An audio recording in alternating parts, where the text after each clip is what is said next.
À Villeneuve-le-Comte, en Seine-et-Marne, les archéologues de l'INRAP viennent de mettre au jour un sanctuaire gallo-romain datant du 1er au 3e siècle de notre ère. En 2013, un diagnostic avait révélé la présence de fossés contenant des rejets d'incinération, des ossements humains et d'animaux calcinés. La fouille, entreprise à l'occasion de la construction d'un complexe hôtelier, a permis de découvrir un espace d'1 hectare consacré à la crémation et aux rites funéraires. Sur ce terrain, on a mis en évidence d'abord un petit temple, ce qu'on appelle un fanum pour l'époque antique. Ce fanum est au centre d'un dispositif de fossé dans lequel on retrouve beaucoup de charbon de bois, des esquilles, certaines humaines. Donc l'intérêt de cette fouille est de mettre en évidence les rites funéraires durant le Haut Empire romain sur Marne-la-Vallée. Il y a eu énormément de fouilles qui ont été faites depuis l'aménagement de la ville nouvelle, mais jamais on a mis en évidence des tombes, des cimetières et encore moins des nécropoles pour l'époque antique. Le site est constitué de 2 enclos, l'un de 90 mètres de côté et le second de 60 mètres, au centre duquel se situent les vestiges du fanum. Alors quand on regarde en plan, ce sont 2 carrés imbriqués l'un dans l'autre. Donc le plus petit, c'est ce qu'on appelle la cella, donc c'est l'espace vraiment sacré, et celui qui est autour, donc c'est le déambulatoire, qui délimite un espace couvert dans lequel on venait prier, entre guillemets, donc les dieux de l'époque. Les Gallo-Romains pratiquaient dans ces fanums des sacrifices et des offrandes en l'honneur de divinités. Ce qui intéresse ici les archéologues, c'est que ce temple semblerait lié à des rites funéraires qui ont eu lieu sur place. Je suis situé là sur la tranchée de récupération de la cella. À côté, donc, ces sédiments contiennent des charbons, de la terre rubéfiée, donc de la terre brûlée, et également des esquilles d'os brûlés. Ce qui indique que le sanctuaire s'est implanté à un endroit où on brûlait les morts, ou en tout cas où on rejetait les restes des incinérations. Avec l'arrivée des Romains en Gaule, l'incinération a remplacé la pratique de l'inhumation. Les défunts étaient alors incinérés sur des bûchers funéraires, accompagnés d'offrandes. Les restes d'ossements étaient ensuite collectés dans une urne, comme celle-ci, et enterrés. À Villeneuve-le-Comte, une tombe de ce type a été mise au jour, à proximité du fanum.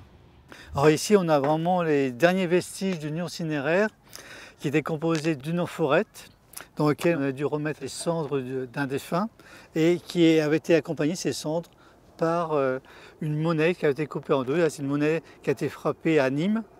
Donc c'est quand le défunt quittait le monde des vivants, donc pour son passage en delà. Donc c'est un peu donc l'obol qui devait verser pour son passage dans l'au-delà. Pour l'instant, les archéologues n'ont découvert qu'une seule tombe ici. Le terrain ayant été très arasé, d'autres vestiges ont pu être détruits. À l'extrémité de l'emprise, les vestiges d'un bûcher ont également été mis au jour, situés entre 2 fossés. Très peu d'ossements calcinés y ont été retrouvés, ce qui laisse penser qu'il était nettoyé après les crémations. Les restes d'incinération étaient alors déversés dans des fosses dédiées ou dans les fossés. Environ 600 kg de sédiments y ont été prélevés. Ils sont tamisés en laboratoire afin d'y retrouver des restes d'ossements.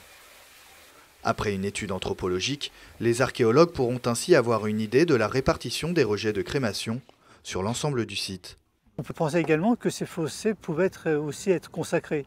Vu qu'on est autour d'un temple, les fossés n'étaient pas seulement à destination agricole pour drainer l'eau, mais qu'il y avait une fonction quand même sacralisée de ceux-ci. Ces fossés ont également délivré des ossements d'animaux et de nombreuses céramiques. Il s'agit probablement des vestiges de banquets funéraires, les Gallo-Romains ayant pour coutume de se retrouver autour du bûcher pour festoyer en l'honneur du défunt.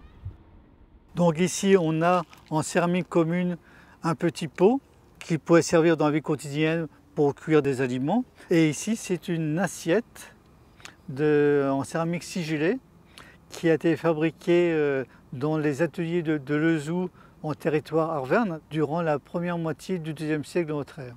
Tout ce matériel se retrouve dans un fossé parce qu'ensuite on devait laisser les lieux propres.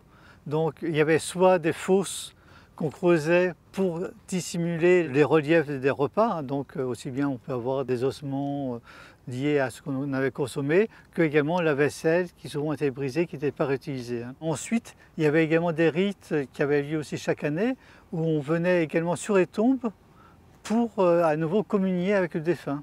Et il y avait même parfois des conduits de libation qui reliaient l'urne avec la surface.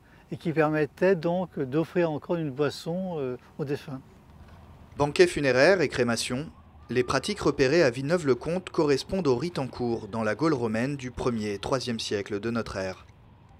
Les études post-fouille permettront sûrement de dater plus précisément leur apparition ici, mais d'ores et déjà la fouille de Villeneuve a comblé un manque dans la connaissance des coutumes locales à l'époque gallo-romaine.